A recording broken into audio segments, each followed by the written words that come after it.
Mesdames et messieurs, bonjour et bienvenue encore dans ce nouveau numéro de ces magazines. Et si on en parle, la fois passée, Topé Sakuino possibilité de découvrir ce qui se passe sur la route Elengesa. On a largement circulé sur cette grande route. On a vu comment est-ce que Misale Bandeko Salema, comment est-ce qu'il a évolué et nous sommes arrêtés ici à Tosukaki, bon, on a une image. Alors aujourd'hui spécialement nous sommes sur la route Kimwenza. La route Kimwenza qui est une grande route qui sépare donc la commune de Mongafula et celui de la commune de Lemba. Nous sommes là aujourd'hui juste pour vous montrer l'intégralité de cette route. Comment est-ce que votre bassin est-ce que va monter les Carabiens, mis tout que les Carabiens. On aurait même appris qu'on avait lancé des travaux de réhabilitation à l'occasion du programme d'échange du président de la République. On va vous montrer ça dans la profondeur. Botala, comment est-ce que ça se passe? Là précisément nous sommes au triangle, le triangle qui est donc une partie, un arrêt qui sépare donc la route bypass de la route Kimwenza. Route bypass Nzela Oemati et Keti Mongafula, non loin il y a arrêt courant ici quand Nzela Elenge Sapé et Bimela. Alors aujourd'hui nous allons précisément na route Kimwenza où Ezalipe coabrité entrée principale il y a université à Kinshasa. On va arriver à 4 km Tokoma na Mabanga, Makaya jusqu'à Kimwenza niveau à 7 km. Vous allez voir ça en image. Mais tout de suite on va vous montrer comment ça se présente. Si Tokoma niveau il y a trafic et puis on va aller jusqu'au niveau de Kindele. Restez branchés et puis bon on a des détails. À tout de suite. Regarde. Bon, mon nom est Prince Mukenge Chai. Bon, tous dans le triangle. Dans le triangle, dans le campus. Bon, ce que je peux aussi dire par là, c'est justement que on a remarqué que dans le nabisoyo, barulage pena bazo salamsa na bango pe bien te. Pour anin, pour na remarqué, ba mitu kamisusu ezotambola sans phare pe na butu ezotambola nango ka bongo ekoko sa isape bato accident na nengwana. Biso pe ba motard Tozo tamwana biso pe bien, je peux dire quoi? Nous poursuivons vraiment les conditions, de l'État.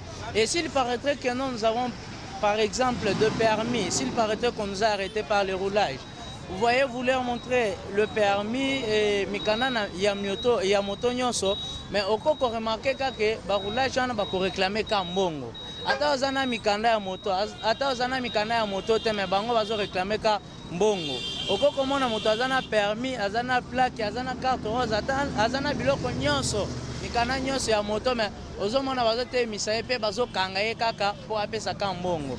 Vraiment de ce côté-là que le gouvernement puisse appliquer un peu les mesures du fait que nous puissions très bien évoluer encore. Et autre chose, Zela Nabiso ya Campiso et Komi Maboulou et Belé.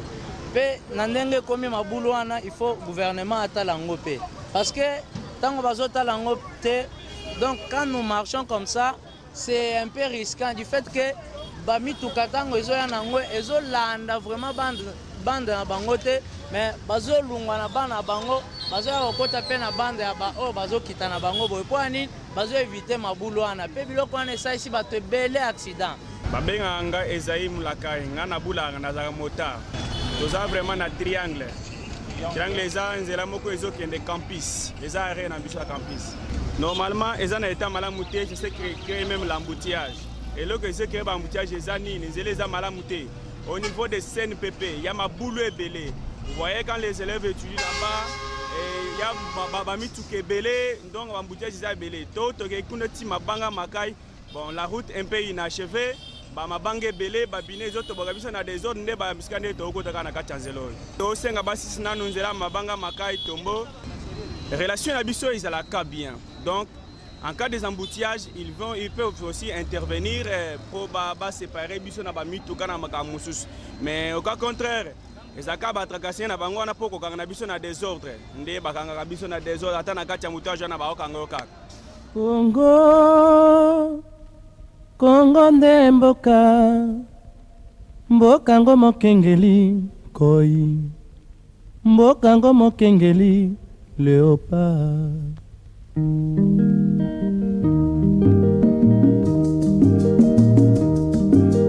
Mikolo tosekanaki na mosolo ya mboka Kongo ekoki tofungwani misolelo tomoni bozoba nyonso tosali oya kobongisa Kongo aveni ebongi tosala moto nyonso ata mwana Kongo ya mosolo mpembe ya nzoku Kongo ya bwanya kasa ya mbila Kongo ya makasi moto ya nkoi.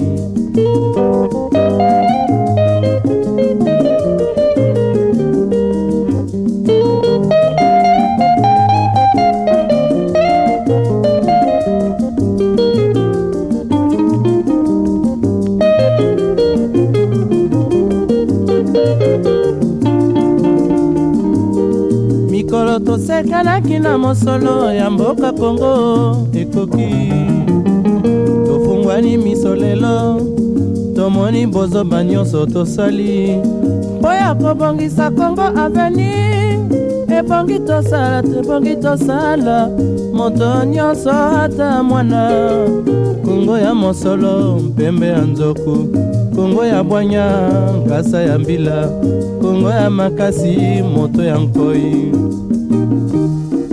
Kongo nde mboka Kongo mboka ya bankoko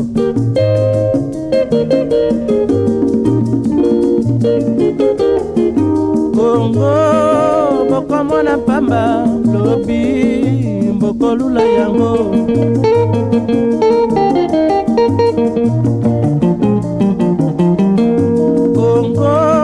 Kongo ya Afrika Kongo mboka ya kitoko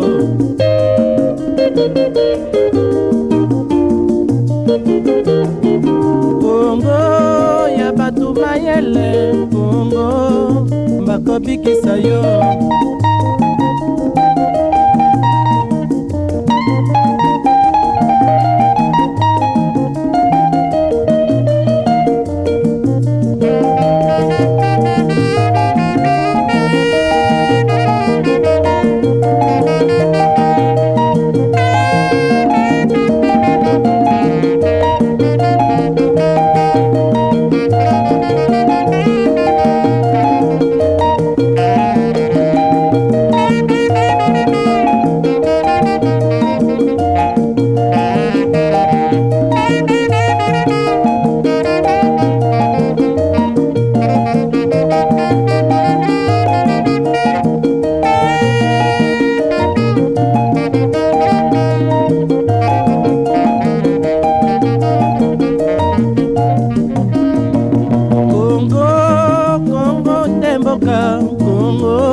Voilà, mesdames et messieurs, comme je vous l'avais dit au départ, nous sommes maintenant à l'entrée trafic non loin de l'université de Kinshasa. Derrière moi, c'est donc l'entrée de la prestigieuse université de Kinshasa.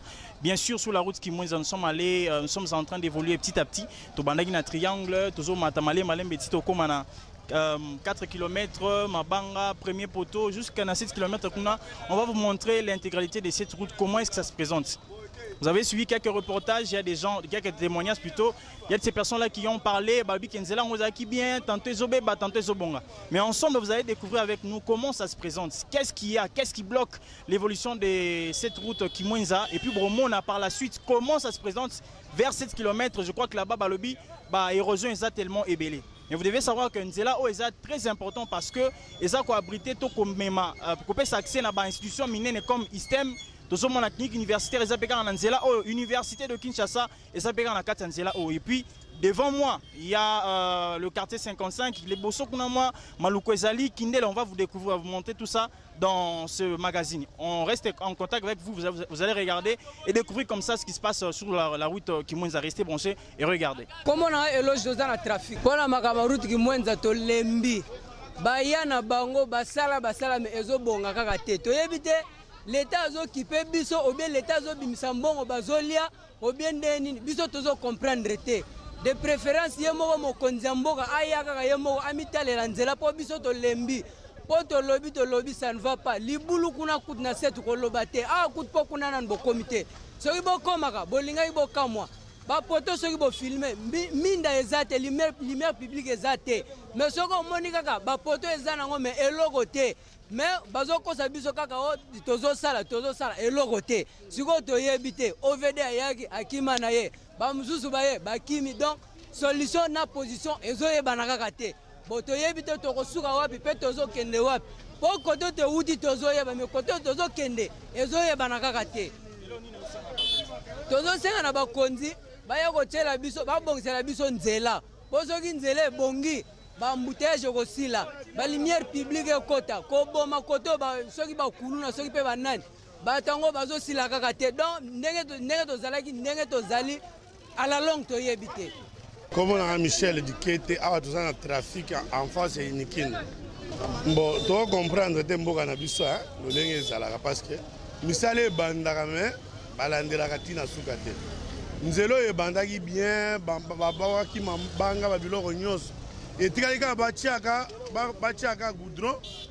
Tomoni Michel est katani. Ndenge za boy mabanga nyos wekei ne awa izala so mule beti mabanga ekei nyos omoni mabulu ndenge komi tozo sengaka ba konzi bato batinaki bato ba ko sala nzela ba ko silisa nzela parce que mbongo oyo ba perdre pona ko soma mabanga ko tiao ba ko bandela lisusu a zelo il faut ba tia lisusu mabanga ba pesa mbongo lisusu olie mbongo na basala ko maka musu me ko so na mabanga bazala kana suivi ya ko landela musaso ba sali musala il faut pas la nango tina suka et ça peut pas 2 mois bien 1 mois et demi. Mais tout ça va aussi ça musa parce que boy ils ont menacé na banda ko musu za permettre nzela ta en face inikini boy ça normalité. Bon discours ya mokonzambo que ça bien parce que na soki na makamo nyoso soki même na makamo nzelo ya boy parce que koyoka nezate il y a un discours à chef de l'État de féliciter parce que il fallait quatre coalitions ça nango bien té. Et là qui nango bien té to féliciter nandenge à quatre coalitions à continuer mais nous aussi on a ba député ba salut pétition contre Mabunda va continuer à soutenir jusqu'à la fin. Comme on a dit que ça na commune Mongafula na route ya nino ya Kimwenza. En tout cas nzelo penda to comprendre té. Nzela ba chinois bana ko sala nzela. Donc on nyonso zake nyonso ba mai zo vanda boza na manque ya ba canalisation. Do ba canalisation na bango bazo cheza na mike. Aussi longtemps ba kutaka canalisation belge tika ya munene. Siko tellement que bato bazo sala yango chinois na OVD ba contrôler ba linga mbongo ba konsa na ezalaka siko nyonso tu yango zo mona ba inonde ba mabula ba mai zo sala ma donc soko kenzelo bodo kimunza ku nzele za la lisuste. Donc nzele bukana donc tozo bate mboka ngo so ata ku esclave ku so ba monke no kete ba ko benga na biso no so na peyango batika la bango na bango problème ko zanango te ba lukela biso kata nini ngo ba kutaka ya munena wa ba kutaka ya minene siko bango ba kondisi tellement balinga ke bango ba mbongo ba tiaka na ba mabengi na bango cause na ngo maintenant aussi on va revoir parce que ba bitoto za botozo nyokama do so ka non to ke do tiki monza nzele zati do libulu ba do soko dindi pa do moeza te boy so boma mituka ba kuku wana mituka zo boma ba moto ba nini est-ce que mboka to vivre ka boy do mboka do bango ba lingi do kaka bango ndeka do bisote batala sous sa petit peuple au monde batala sous sa petit peuple tant donc comme na 2023 le babandi koya na minito ba bosa ni bosa na biso c'est comme 2023 babandi koya ngonga ngunda ngoyo pona nini boy ndo bango balinga bango kaka bango bisote. Oui, nous sommes sur la route qui mène vers la bibliothèque de Kimwenza. On m'appelle Junior Duboué, étudiant à l'université de Kinshasa. Vraiment, en tant qu'intellectuel, futur intellectuel de ce pays, ça nous fait mal de voir nos frères et sœurs passer à cette route très dérangée comme ça. Et si vous poussez bien votre caméra, vous verrez de ce côté tout ça se déranger. Depuis que l'État congolais a pris ses engagements, il n'arrive pas à le respecter. Sur ce, il y a l'entrepôt des Chinois quelque part ici, le long de la route, d'où tout est resté sans succès. Donc sans suite favorable, nous demanderons à tous les députés nationaux et provinciaux de la commune de Mongafula d'agir si vite que possible. Si nous les avons élus, c'est pour nous représenter et agir et répondre aux besoins de la population. Quant à ceux, nous avons été renvoyés des hommes par-ci par-là. Nous avons des ménages quelque part d'où ça nous complique de façon de passer, donc des motos et consorts. Donc nous demandons à l'État congolais et le gouvernement congolais de prendre et d'assumer ses responsabilités. Sur ce, en 2023, ils vont se voter eux-mêmes avec leurs femmes et leurs cousins. Kongo nde mboka, mboka ngo mokengeli koi, mboka ngo mokengeli léopard.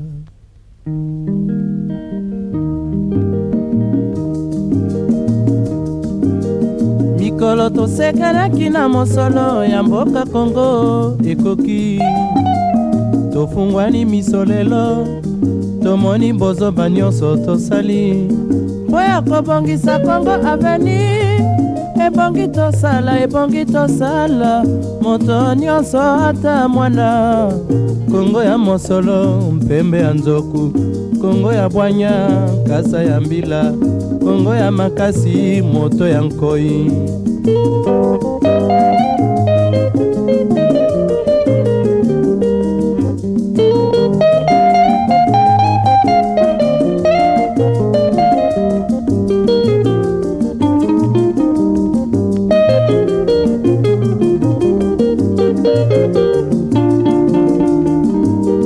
Mikolo tosekanaki na mosolo ya mboka Kongo ekoki, tofungwani misolelo, tomoni bozoba nyonso tosali mpo ya kobongisa Kongo aveni. Ebongi tosala moto nyonso ata mwana. Kongo ya mosolo mpembe ya nzoku, Kongo ya bwanya nkasa ya mbila, Kongo ya makasi moto ya nkoi. Kongo nde mboka, Kongo mboka ya bankoko.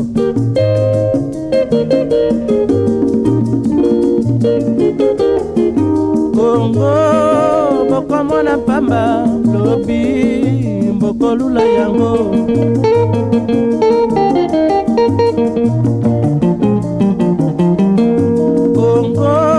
Kongo ya Afrika, Kongo mboka ya kitoko.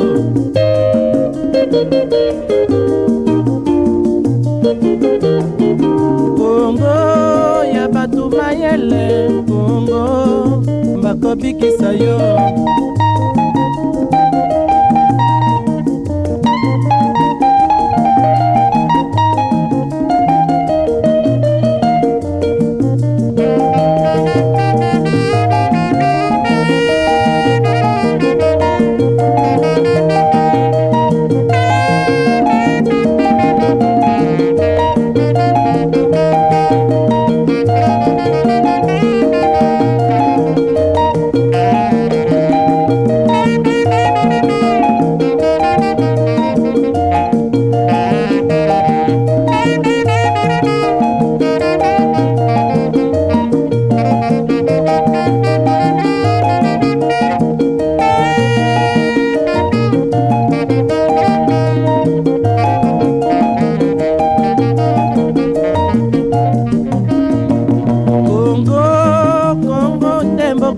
Kongo mboka ya bankoko.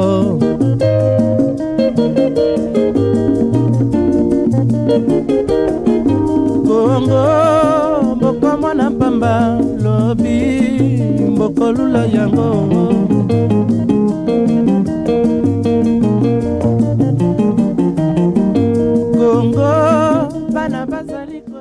Voilà, bande kondenge to sakino ni bandelik tozoko ba malembe tal sabino nzela oya ki mwenza ndenge nza ko se présenter tozaki na triangle to komi na trafic sika tozana 4 km. Na 4 km za moko ya bare o ezo mabiso ti to komaka na ki mwenza esika o bazolo ba érosion eza ya munene. Mais na 4 km a ba moteur bazali au moins même ba garage eza dans les environs et sika bayaka ko bongisa ba moto na bango. Mais avec moi ici j'ai un motard a repé biso point de vue na par rapport à nzela oyo parce que abulaka na nzela oyo ayebi ba réalité ya nzela okoleka biso alors akopesa biso ba impression na ye par rapport à nzela oyo puis tokozwa pe mutu mususu na cadre de ya permettre biso ya permettre bino bo découvrir bien sûr nzela oyo ndenge se présenter ndeko mbote na yo mbote ba bengi onani komona nga Messi Shadrack Shadrack toza wapi et puis oza nani na esika toza na quartier Kindele commune ya Monga Fula na route de Kimwenza nga naza chauffeur ya moto bon nzela oyo lelo tosenga na bakonzi vraiment bayoka pena mutema mawa ya kosunga biso po nde toza boye nga zo na wabula na moto mais moto ezo pine ezo beta pas même te moi pine que toboki pona mabanga oyo mabango ezo bebisela biso vraiment ba pine donc chaque jour nde tobulaka awa tobambaka pine tobokaka biso sans compter moto ezo bula na moto babule komi kodesere yango moko yango pena tosenga na bakonzi mboka bayoka pena mawa soki tona bakonzi bayoka mawa baya kobongisa biso nzela o bon nga eloko ya pasi nazomona ke eza ke pine bapine pena oyo ya moto ezotoboka pena omoni pena lidusu ya monene tandis ke pine mpe eza cher so tolanda makambo mosusu donc nzela oyo mabanga oyo moye te ne jour mosusu nazobula libanga edenda ebetanga na lisu evimba kaka mabanga oyo ezobete bato na miso okelekaka mutuka ezoleka edendi ebeti na liso mabanga oyo eza mosala bachinois bayaki kosala basisa musala te bakata musala na nzela basisa te oyo ipareke mbongo esila yango bayaka esusu te bazonga mpe na bango koto ba roulage bazalaka te tozala mpe déranger te likambo kaka ezaka kaka nzela. Merci beaucoup. Merci. Voilà, comme je vous l'avais dit, lui c'est un motard.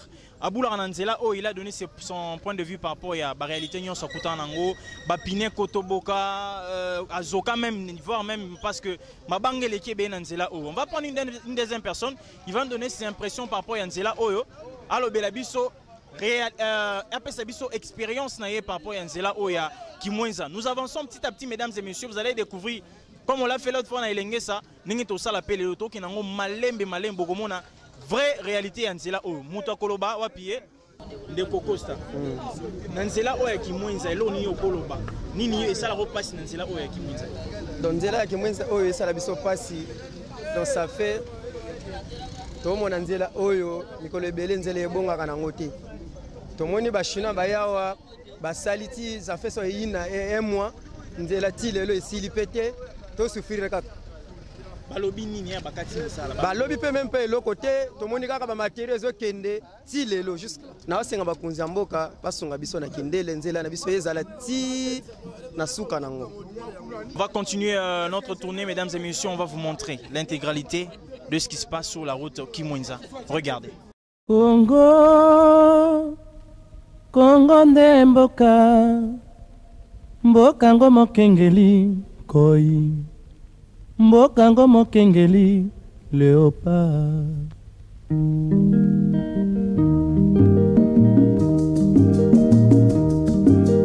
mikolo tosekanaki na mosolo ya mboka Kongo ekoki tofungwani misolelo tomoni bozoba nyonso tosali po ya kobongisa Kongo avenir ebongi tosala moto nyonso ata mwana Kongo ya mosolo mpembe ya nzoku Kongo ya bwanya kasa ya mbila Kongo ya makasi moto ya nkoi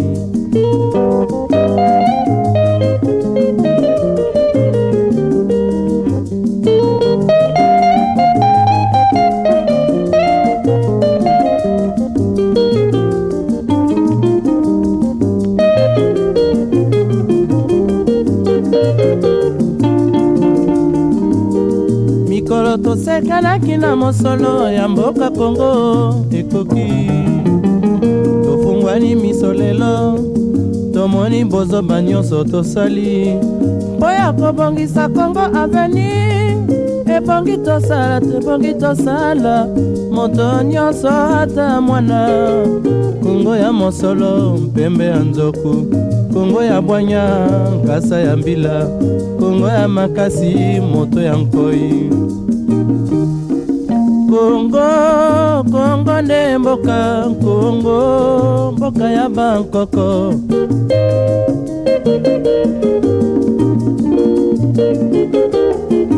Kongo mboko mona pamba lobi mboko lula yango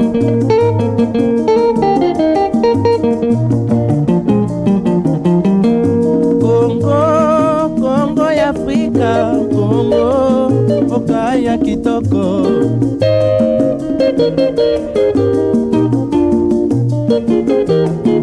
Kongo ya batu mayele, Kongo bakobikisa yo.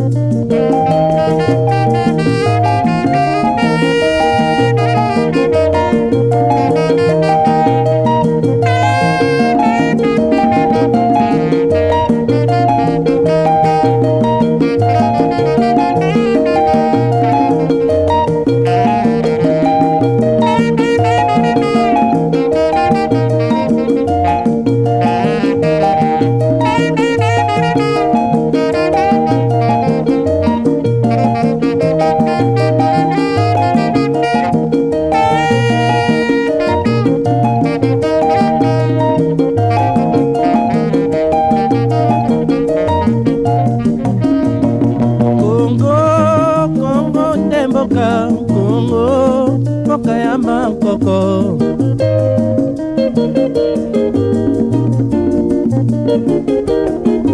Kongo, mboka mwana pamba lobi, mboko lula yango.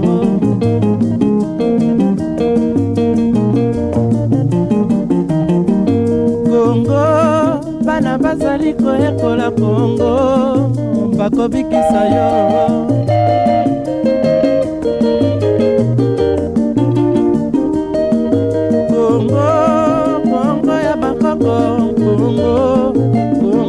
Mboka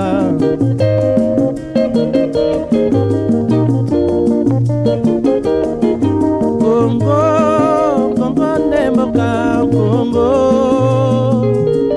mboka ya bakoko. Voilà, mesdames et messieurs, permettez-moi moi d'aller la masque là parce que on est obligé de mettre ça parce que la pandémie du coronavirus continue encore de faire effet sur la République démocratique du Congo, précisément dans notre ville province de Kinshasa. Toujours dans le cadre de la tournée Nabiso Tobande au stade de la route Kimwenza. Nous sommes maintenant à Makaya. Na Makaya, ezali moko ya bare o yebani na Kindele, mais précisément à Tozana tout Kindele avec l'un des notables ya quartier o et puis Yanzela o ya Kimwenza. Il va nous donner ses impressions. Robert Telabiso même dit solo. Il y a routes qui moins à haut. Tozana awa. Bon moni qui na fandi c'est parce que à créer les biso moins plateau moro pour permettre biso to échanger na abeta moi li solo. Il y a routes qui moins. Je vais rapidement le saluer. Mbote papa. Mbote ndeko. Comment nani papa? Comment nangai Jean-Louis Bossai. Ayebani na kombo ya Jidos Tukindele. Papa Jidos Tukindele. Nous avons besoin de toi moi li solo muke ya routes qui moins parce que yo to ebi nous avons moko ya notable ya zela OP à quartier Kindele en général. Eze sengo mingi na mokona lelo pona zo susu ngonga ya kosolola. Nzela oyo ya biso ezali vraiment na passe. Mais tozwaka ngolu na tango na kala na ba 1968 69 Nzela oyo ezalaka mabele. Alors juste na ba wana ba 69 70 toyaki kozwa don ya Banque mondiale na occasion ya ba serre ya Sacré-Cœur. Moko ya ba serre ya Sacré-Cœur ya ba maser ndeko na ye asungaka biso na compte ya Banque mondiale nde basalaka nzela oyo. Nzela oyo ebandi na campus ekomi na Kimwenza ekoti na kati ya Sacré-Cœur. Ba visiter yango bakomona ete esuki na principe mais ekoti na kati ya lycée ya Kimwenza na kati ya mission ya Sacré-Cœur.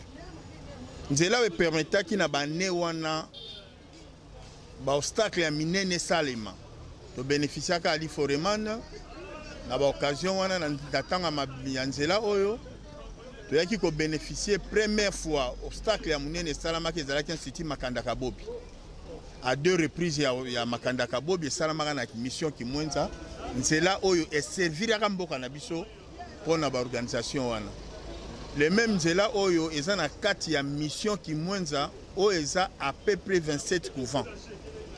Et ils ont représenté tous les couvents où ils allaient dans la République Mobimba. Puis, ils ont représenté au moins Vatican d'Afrique. na ba différentes sortes ya ba congrégation. Kimwenza oyo toza kolobela nzela oyo naza kolobango lelo avec regret, c'est parce que mabongi oyo eza na mboka wana pays eza kobosana yango. Ils savent oyo lelo komi université loya ezali kuna. Collège Ntemo, Ndingambote, Tuzolana, lycée de Kimwenza est formé et belé. Et belé, autre de Bina Lingala, et tout le coup ya batu ya mayele ya mboka oyo. Baleki kuna. Kimwenza, vie missionnaire, oyo salike lelo ville à Kinshasa.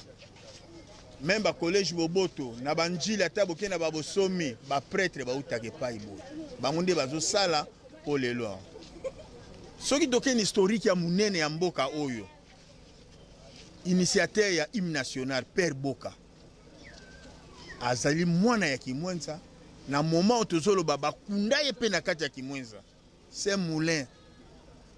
Mwana Kimwenza bakundie na Kimwenza. Ezo pesa biso passe lelo. Ngaso na zu micro pona lo banabino na bandi classe na Kimwenza na 71. En 72 na komi na mboka oyo. J'étais encore très jeune na ebi mboka oyo.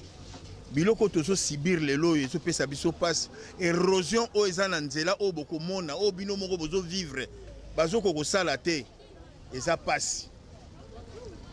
Na histoire ya Kimwenza même Inikin na bane mususu toloba na bane 74 à 80 ba homme ya ba étudiant ezalaki insuffisant. Mais ba créer ba homme soit ba étudiant ezali kuna lelo ba étudiant bazo zanga ba homme vandi pamba kuna moi ba étudiant ba vendre ça te parce que ça ya Inikin parce que nzela e bukani. Donc soko zui kaka Kimwenza mission ezali pasi poto ko koloba histoire. Mais lelo grande bibliothèque d'Afrique centrale, oh lelo tokoki ko sala ba recherche ezako polana ba livre ba étudiant bazo zanga bato ba recherche bazo zanga nzela ya kokoma po basala yango. Et plus loin c'est le chemin o ezako mema biso tina Kimwenza gare. Donc mutakiti na train akoki ko matambala moko awa pour atteindre campus Rompenga ba au lieu akende ko leka ti mosika ya ba matete kuna ba liflar ezako pesa pasi. Mboka oyo esangisi ba quartier 5 quartiers ya minene. Ekoki jamais kozala pénaliser na nzela. Na mour ya classe. Bana bazo kota na libulu ndenge bokomona po bakende ba classe. Tolobi toza ko continuer koloba siko tokomi koloba na regret même ne na simi micro awa ezaka rapport nini toloba baye baka Kimwenza baye baka Kindele baye baka gare tozali vraiment ya kokufa libulu ebomi biso ezali mawa bakonzi ya mboka malobeze pa na bino losambo tosi tosali. Mais exécution tozo zela bino koyoka eza malamu mais boya komona lolenge ba parents na bakomi na souffrance akana koza locataire te akomi locataire bana bakana kokoma na ba vie oyo te bana bakomi na ba vie oyo vraiment ezali souci trop. Route na biso ezali route moko kitoko makasi de Triangle jusqu'à Kimwenza c'est 8 km. Kuna tobandi na quartier Kindele juste na Triangle au Poussani au Leki campus à 500 mètres quartier Kindele Sukiwana oye au quartier Kimbondo l'extrémité droite après quartier Kimbondo au quartier Ngantele au Kimwenza na rive droite au plateau des professeurs plateau 1 plateau 2 ti ekutani na Kimwenza ezali nzela moko ya mulai ya munene oyo toza vraiment kolela. Nzela oyo pona historique ezala pona transport baye baki babisi ya Sotrage tango biso tanga tozali na babisi bandai kolongwa de Kimwenza jusqu'à Sainte-Thérèse. On a une ligne 25. Il y a OTCZ. Nous avons la ligne 28. Et nous avons na Pongabi. Tiki Mwenza. Nous avons na bis ya André Motor. Et bandai ko sala direct tiko toyo. Et zanzela lelo même ndenge gouvernement zo somba bis. Loko la difficulté à tourner na tendance ezali, difficulté à retourner na iniki ezali. Soki ba bongisi nzela oyo parking ya munene oyo ko sala nzela pour ba bis tourner bien ezaki Mwenza. Vraiment peuple ya kotoyo tozana mawa. To sali interview yo ngandi ko na bino pona koyebisa bino mabongi oyo eza ko beba na Kimwenza. Lelo ville ya Kinshasa ezozanga mai. Mais bauti ko sala site ya mai ya munene oyo bazobenga site ya Lukaya. Eza ko alimenter mai bakoto nyonso. Et renforcer gombele zoko kasute. Mais suite ya nzela batio edindi mai evandi pamba ville ya Kinshasa tokoza na kokozanga mai te ba libérer nzela mabongi nyonso wana esala. Eza pour intérêt ya mboka. Merci.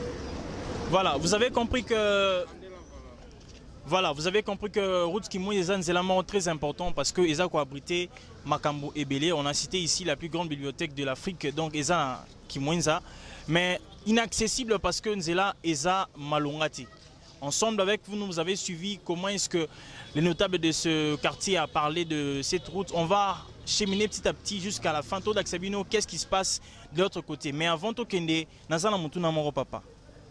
Par rapport à Misala Ndenge Bandaki, on sait tous que non, Bandaki Misala, Baki Mabanga, Batuni Bakanivo. Qu'est-ce qui s'est passé pour que Misala ait sous Kananzela? Eze songo mingi ndeko, mais pour n'abusser Zali Mawa.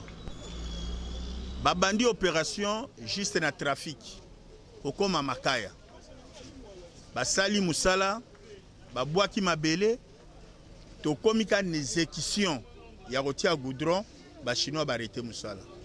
To lobby, to komi, to landi, to lembi. Pona bango, ba lobby, continuité ezali. Et pas mususu ba lobby na biso mbongo ese bimaki ese sili mbongo mususu ezali te. Vraiment ezali mawa. Vers Kimwenza. Tozana difficulté ezali denzela. Nzela oya Kimwenza oyo na kokota na nzela ya bypass pona kokoma lisusu na Kimwenza. Kuna tomonaki bandeko na biso ya société ya ba égyptien babandaki misala ndenge ba arrêté awa kuna pe ba arrêté. Tozelaki tokanisaki ezali problème ya 100 jours tozela soki ndenge nini na lelo to yebi information moko te. Prémature mbala na mbala tokoma. Ba OVD mbala na mbala. Ba kondiona awa naza koloba boye.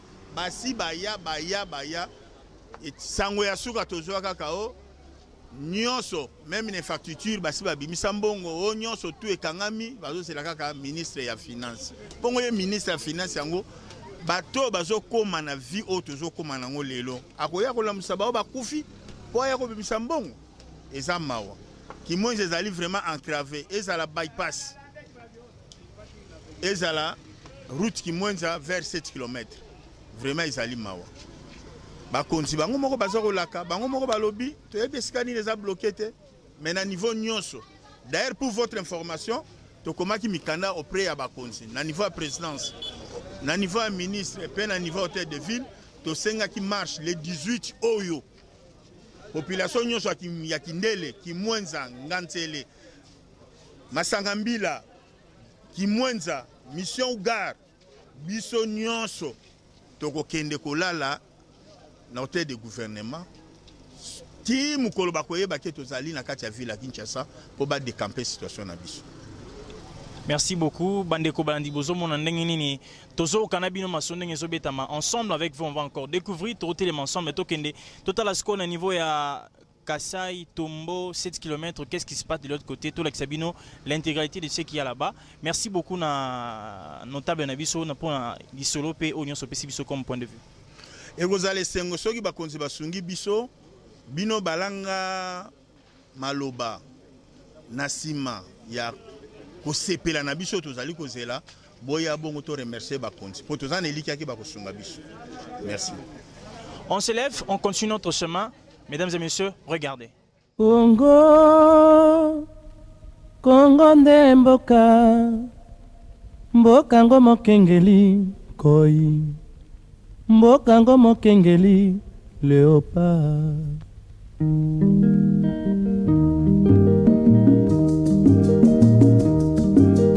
Mikolo tosekanaki na mosolo ya mboka Congo ekoki, tofungwani misolelo, tomoni bozoba nyonso tosali mpo ya kobongisa Congo aveni. Ebongi tosala moto nyonso ata mwana. Congo ya mosolo mpembe ya nzoku, Congo ya bwanya kasa ya mbila, Congo ya makasi moto ya nkoi.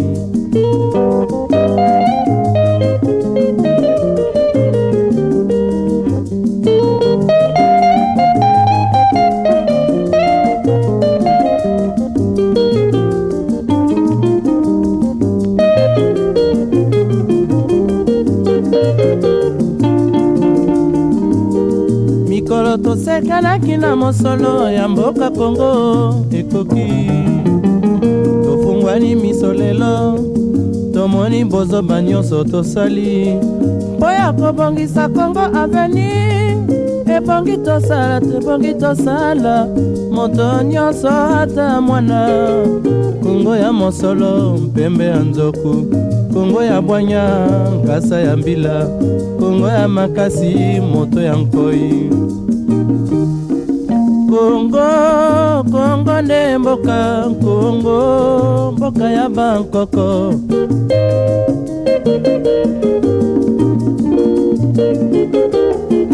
Congo boko mona pamba lobi mboko lula yango.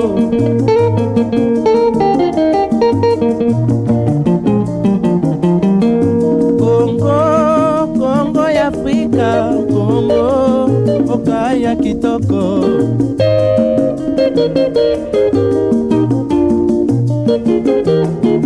Congo ya batu mayele, Congo bakobikisa yo.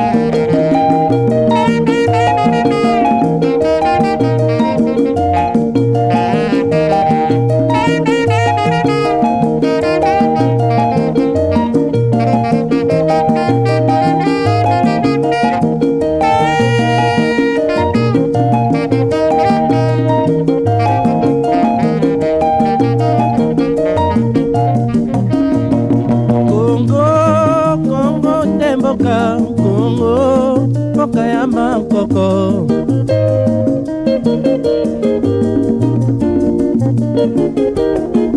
Congo mboka mwana pamba lobi mboko lula yango.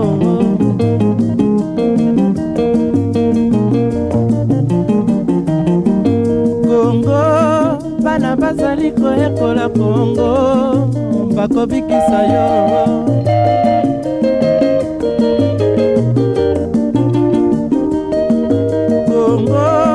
Congo ya bakoko, Congo nde mboka.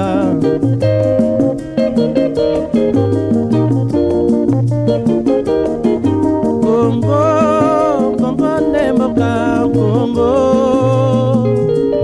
mboka ya bakoko.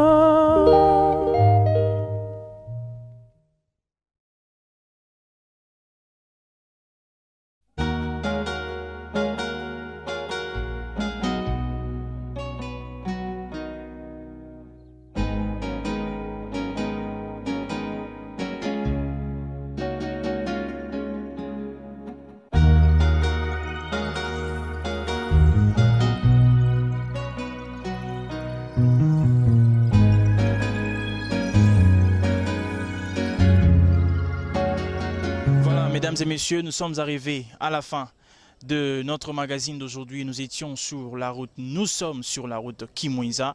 On vous a montré comme ça l'intégralité, comment se présente cette route Kimwinza. On a commencé vers le triangle qui sépare donc la route Kimwinza de celui de bypass.